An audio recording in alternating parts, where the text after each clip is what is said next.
Welcome to another Q&A. A lot of people talk to me about reverse flushing or back flushing or something like that. You do not back flush reverse osmosis membranes, right? You can damage them quite badly. And if you have reverse flushed a membrane and you find that your rejection rate, which I'll explain in a second, if your rejection rate is down 80 to 60%, so, then you've permanently and terminally damaged the reverse osmosis membrane. So what does that mean? If you've got a TDS of 100 and your RO out is 20, that would be an 80% rejection. Yeah. If your RO out is 40, then you have a 60% rejection. Yeah. And you should have RO out of 10, 9, 8, 7, 6, 5, something like that, which is determined by silicates, pressure, mostly pressure. Is that TDS? Temperature. TDS, yeah. TDS.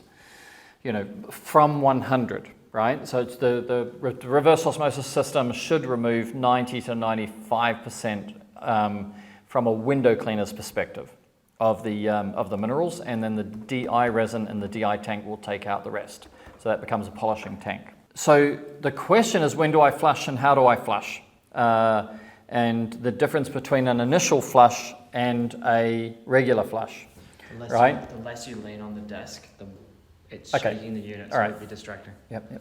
So, so the function of the flush is that the water which comes into your reverse osmosis membrane, all of it goes to waste. So you're not flushing the osmosis part of the membrane. You're flushing the main pipe. It's like the mouth to the butt. Right, you're flushing that part, not the part that goes into the body, if you think about the body as a tube, right? So reverse osmosis membrane is a similar function of osmosis, right? Where high becomes low or low becomes high, whether it's osmosis or reverse osmosis.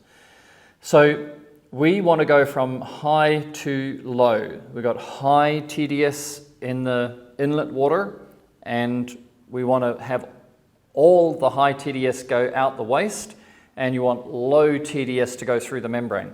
So when we first give you the flow red, we have already tested it under pressure and run it for 2 hours.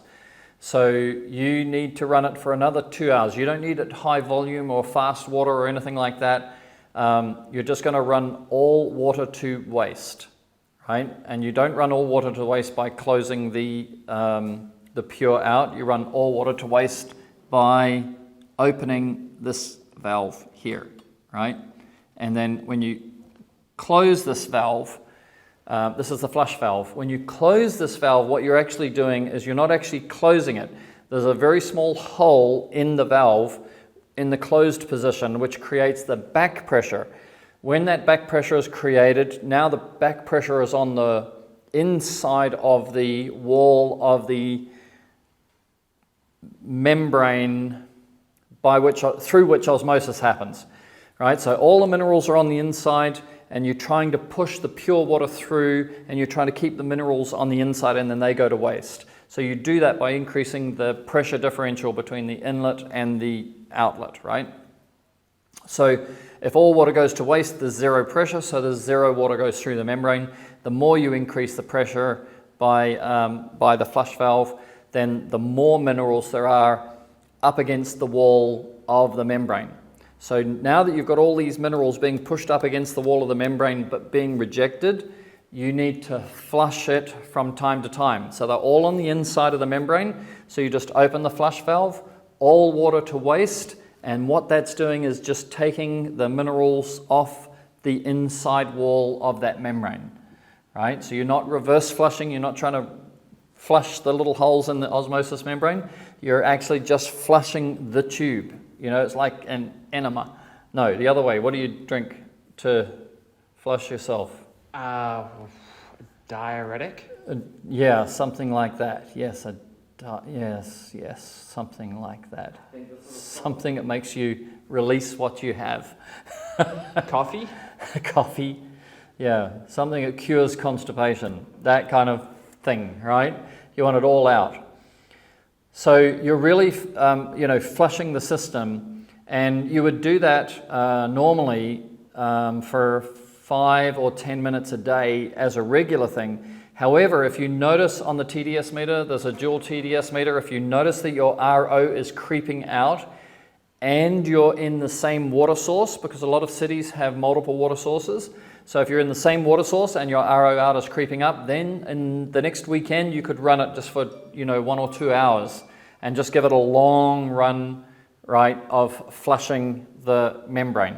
The ultimate way to flush it, by the way, is to run through the RO, through the DI, into a bucket or a tank or a bin, and then have a little pump that pumps the water from the bucket bin back through the RO. No need to go and just to waste.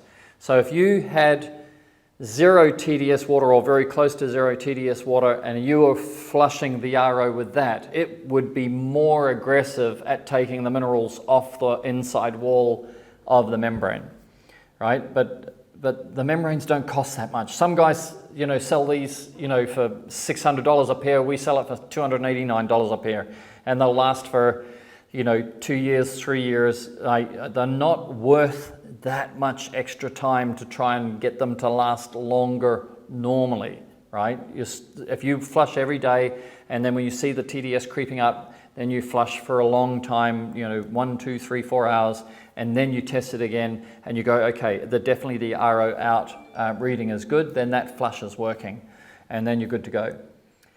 Okay, so very much so. And then the other thing which is always critical if you're talking about reverse osmosis membranes, they are allergic to chlorine, right? So if chlorine gets hold of the plastic that makes the membrane, or the membrane is made of, it will eat it.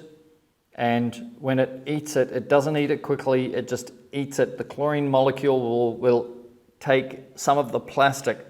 So imagine there's a little hole, the size of my finger, and then the chlorine will just eat away at the edges of that hole, and then the hole gets bigger, more minerals will get through that hole that the hole is designed to stop, right? The hole is designed that only H2O gets through, pretty much. And if you start making that hole bigger, then more stuff's going to get through. And so chlorine will do that. So it's really, really critical that you change your your carbon filter as regularly as, say, once a month while you're working, yeah? Yeah. That's about all you need to do. So that's also really critical. Otherwise, these won't last for 2 to 3 years. That's pretty much the only 2 ways really to destroy a reverse osmosis membrane is maybe freezing, maybe running it in reverse. Running it in reverse, back flushing, reverse flushing, that kind of thing, and exposure to chlorine. Yeah. Other than that, you get 2, 3, 4 years, no problem out of them, okay? Unless you're, to be genuine, unless you're in an area with high silicates, very high silicates, or you're in an area with very, very, very high TDS, which it gets very hard to manage. It's much cheaper and easier just to change the membrane than it is to control. When you're flushing with TDS 600 or TDS 900 or TDS 1200, and that's your flush water, it's not going to be as effective as when you're flushing with TDS 150, yeah? So the guys who are in those super high TDS areas tend to change these frequently, or if you wanted to, if it was calcium and magnesium, that was what was in that water, then you would put a water softener. So you'll see Ionix. Ionix is a UK system, the Quadro, and it's got a water softener in front of their RO systems, because there are a lot of parts in the UK, if the water's hard, it's just hard with calcium and magnesium. So that water hardness, you can exchange the calcium molecule for a sodium molecule, and then that sodium molecule won't scale, and it's the scale of calcium, magnesium against the wall that can reduce the performance of your reverse osmosis membrane and put you in a position where you would want to change it. And the story goes on, because in those areas where it's all calcium and magnesium, then they can actually, acid wash the reverse osmosis membrane, treat it, and and make it like new again. So there's just dimensions depending on where you live. But you can write to me. Any question is not too big or too small for a Q&A. But this is enough for this one. Okay? See you in the next one.